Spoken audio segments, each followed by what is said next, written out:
Deres symmetri, ikke? Ja. Så hvis du har helt eneste, så er det bare et rent lyd. Ja. Så kan jeg har to forskellige. Så er det forskellige. Med en lille smule delay på. Så er det fuldstændig rent, som det var før. Så har jeg jo så for eksempel, altså det her det er to ting, det er en wave multiplier og en oscillator.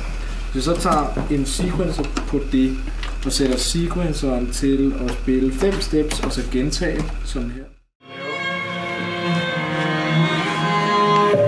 Hvad er du så live der til Rundsen?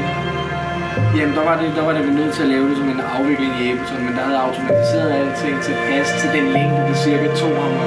Ja, det var et sted til det. Så er der nogle steder, hvor vi kunne kigge på hinanden og arbejde på hen ad vejen, så vi kunne tilpasse det. Var du på scenen?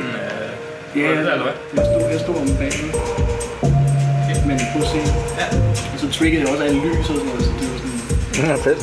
Det var skægt. Det er så mega fedt sammen. Det er næsen.